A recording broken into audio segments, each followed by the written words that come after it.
ये जब असदुद्दीन ओवैसी खुलकर कबूलनामा कर रहे हैं, वो खुद कह रहे हैं, तो इसमें बचा क्या है? जब वो खुद कह रहे हैं अपनी तकरीर में जो उन्होंने अपने लोगों से करी है कि भाई नहीं बचा पाओगे क्योंकि तुम्हारे पास कागज ही नहीं है। उन्होंने तो सत्य कह दिया ना। ओवैसी साहब तो हमेशा बैरिस्टर हैं, बहुत सोच समझ के बोलते हैं। उन्होंने सत्य कह दिया और ऐसी बात कह दी कि जिससे देश में आग लग जाए। और आज इस डिबेट में जो हुआ, मुझे कहावत याद आ गई, भानुमति का कुंभा जोड़ा, कहीं का रोड़ा कहीं का पत्थर, कहीं का किस प्रकार से आज कहां से कहां फुदक फुदक के लोग पहुंच गए, लेकिन जो वास्तविक चीज है उसको नहीं। एक पुरानी कहावत, अभी कुछ दिन पहले सीए का वर्षन चल रहा था, सब कुछ कर रहा था, लेकिन एक ही बात चल रही थी, कागज नहीं दिखाएंगे। एक ही बात चल रही थी ना, और वही बात आज ओबीसी ने बोल दी इस देश में बलवा मचाने के लिए। मुझे बताइए, इस वक्फ एक्ट के अंदर एक बात लिखी हुई है, मैंने पहले भी टीवी में बोली थी इस बात को, यही बोला था, इफ वक्फ थिंक्स, सोचता है कि ये लैंड उनकी है, तो वो समस्त कार्रवाई आज से पहले तक उसके पे कर सकता था। अगर इस रिपब्लिक टीवी की जमीन जो अभी नई नई ली गई है, इस पर आकर कोई वक्फ वाला बोल दे कि मुझे लगता है कि ये जमीन जो है कहीं ना कहीं वक्फ की गई थी, तो मुझे लगता है कि आज शायद इतने बड़े हुए स्ट्रक्चर को आप कोई इतना बड़ा मीडिया चैनल भी, क्योंकि पार्लियामेंट पे दावा कर दिया, पार्लियामेंट के ऊपर दावा हो गया ना जनाब, हनुमान मंदिर पे दावा हो गया, इस 80% दिल्ली पे दावा हो गया है कि 80% जमीन उसकी। और सोचिए खेल क्या है, जी कह रहे हैं सोचो कोर्ट में साफ हो गया कि हमारी। मुझे बताइए, ये कहते हैं कि जब हिंदुस्तान दिल्ली से यहाँ के लोग मुसलमान पाकिस्तान गए तो वो वक्फ कर गए, तो वक्फ करके गए तो कोई कह के तो नहीं गए होंगे, कागज देके गए होंगे। वो कागज कहाँ है? वो कागज कहाँ है भाई साहब? वक्त करके गए होंगे। जवाब दे दीजिए, अरे भाई, वक्त बोल के कर गए क्या? बोल के कर गए? मुझे बताइए, कागज दिखाएंगे? विल करके गए होंगे, विल। अरे भाई साहब, विल भी होती है ना, कोई गवाह तो होगा।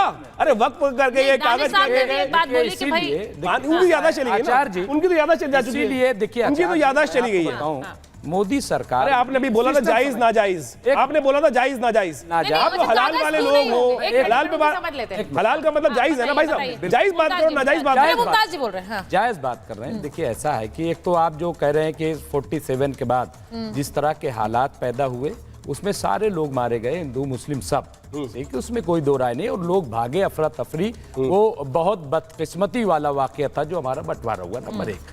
नंबर 2 ये कि वक्फ बोर्ड इसीलिए बनाया गया था मैडम कि तमाम जो ऐसी ज़मीनें हैं जहां कब्रस्तान है, जहां मस्जिदें हैं, जहां इमाम बाड़े हैं, बारगाहें हैं, तो उनको जो है बाकायदा रजिस्टर कर दिया जाए, उनको चिन्हित कर दिया जाए ताकि कोई गलत फहमी न हो। इसी तरीके से जब सेंट्रल वक्फ काउंसिल बनी, तो मैं आपको बता दूं, मोदी जी की सरकार जब नजमा हेपतुल्ला कैबिनेट मिनिस्टर थी माइनॉरिटी की, तब से, और जब नकवी साहब थे, मुख्तार अब्बास नकवी, तब तो बाकायदा 2-2 कंप्यूटर और लोग, स्टाफ हर स्टेट में रखे गए, और उनसे ये कहा गया कि जहां जहां वक्फ की लैंड है उनको आप रजिस्टर कर लीजिए। तो इसलिए वो रजिस्ट्रेशन है। कागज तो दिखाओगे कागज की बात है, एक मिनट, ये विश्व पे थोड़ी हो गया, मुझे 1947 कागज भी है। देखिए ओवैसी की बातों में न जाइए, मैं आपको बता रहा हूं, ओवैसी जो है जिम्मेदार नहीं है। मैं जान ले ओवैसी बोर्ड की जमीन जो है वो मौलाना साहब को, गेलवी साहब को दे जाऊं। काजी साहब खुद भाग रहे थे जनाब, काजी साहब खुद भाग रहे थे, काजी साहब खुद भाग रहे थे। सत्य सामने कागज की बात जब सुचारू, अरे कागज देखिए, जाओ ना भाई साहब, कागज दिखाओगे, कागजात भी है, और हम अगर स्टैंड कर रहे हैं, अगर कागज है तो कानून पेश करो। देखिए 123 प्रॉपर्टी पे अगर हम मुकदमा लड़ रहे हैं, अगर हम अदालत में मौजूद हैं, कहां लड़ रहे हैं, कर रहे हैं, कौन सी अदालत बताइए, कौन सी अदालत,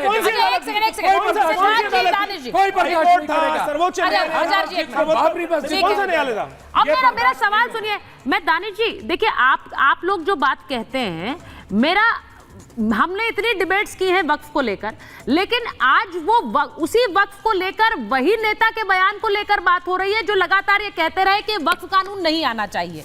उन्होंने अपनी बात में ही बता दिया कि वक्फ कानून क्यों आना चाहिए।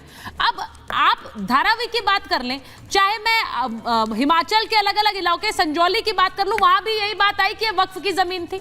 यहां पर भी अगर वो पूरी की पूरी बस्ती अवैध है, तो वक्फ का दावा कैसे आएगा कि वो कहते वक्फ की जमीन है?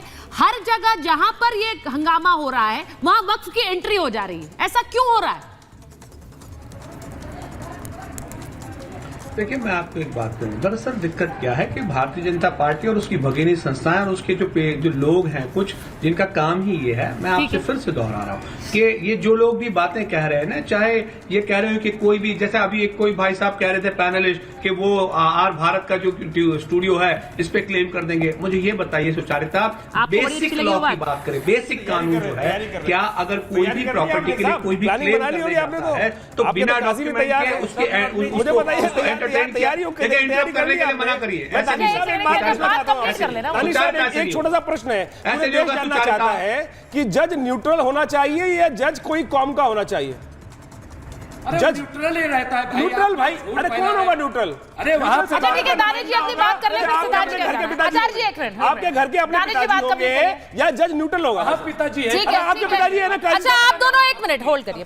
दानिश जी, दानिश हाल हो गया भाई। दानिश जी, सिद्धार्थ जी, नहीं अगर क्यों नहीं जज? देश में अरे जज न्यूट्रल है ना, वो जज सुप्रीम कोर्ट में आपको विश्वास नहीं है? मानना चाहिए।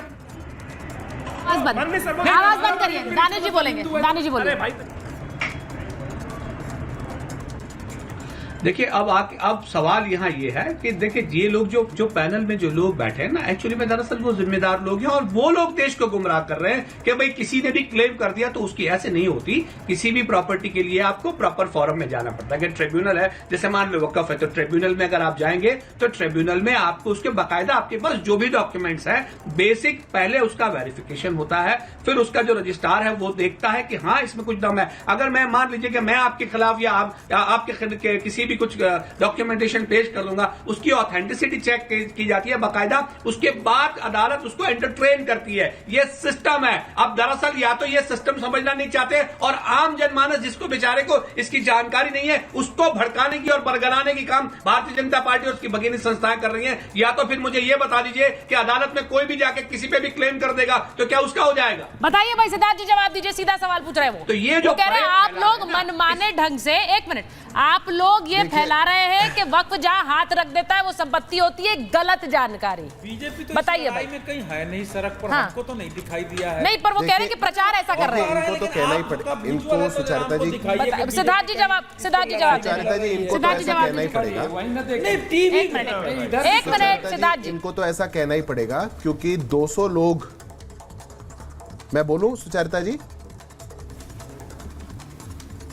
मेरी आवाज आ रही है सुचारिता जी? जी जी बोलिए प्लीज। जी सुचारिता जी, इनको तो ऐसा कहना ही पड़ेगा क्योंकि 200 लोग अगर देश में 8 लाख एकड़ के मालिक हों और ओवैसी जी इनके नेता उस 200 लोग में शामिल हों, इतने बड़ी प्रॉपर्टी के सरगना हों, तो टीवी पे बैठ के झूठ नहीं बोलेंगे तो क्या करेंगे? इतना घाटा क्यों करवाएंगे? ये पहली बात। दूसरी बात, वो कह रहे हैं कि कागज नहीं दिखाने पड़ते, एक सिस्टम होता है। सिस्टम क्या है? सिस्टम यह है कि अगर वक्फ ने जाकर के कह दिया कि आपकी ये प्रॉपर्टी पर ऐसा कोई डिस्प्यूट है, आप ट्राइब्यूनल में जाएंगे। ट्राइब्यूनल में कौन बैठता है? सर्वेयर जो इनकी कौम का, जो जज जो आपकी कौम का, रजिस्ट्रार जो आपकी कौम का। ऐसा ही और के साथ कर दो ना, ऐसा ही सिखों के साथ कर दो, पारसियों के साथ कर दो, जूस के साथ कर दो, हिंदियों के साथ कर दो, आप बिल्कुल कर दो। आज इस देश के अंदर सुचारिता जी, जहां पे प्रभु श्री राम पैदा हुए और राम देश के आराध्य हैं, उनके मंदिर, उनके जन्म स्थान पर मंदिर बनाने के लिए तो आपको सुप्रीम कोर्ट में लड़ना पड़ा इतने साल, 400 साल की लड़ाई लड़ी, पर वक्फ वाला आके बता देगा ये सिस्टम है। ये सिस्टम में आप आइए, ट्राइब्यूनल ने कह दिया है कि ऐसा हो गया। ये सिस्टम बनाया कांग्रेस और समाजवादी जैसी पार्टियों ने, पहली बात। और दूसरी अंतिम बात सुचारिता जी, कौन से कागज देंगे ये लोग? 1600 साल पुराना मंदिर जो इस्लाम से पुराना है, उसको ये क्लेम करेंगे, कागज कहां से लाएंगे? दिल्ली में एक पुल के ऊपर, फ्लाईओवर के ऊपर, जो 10 साल पहले बना था, उस पर कह दिया 40 साल से एक मजार है। जब फ्लाईओवर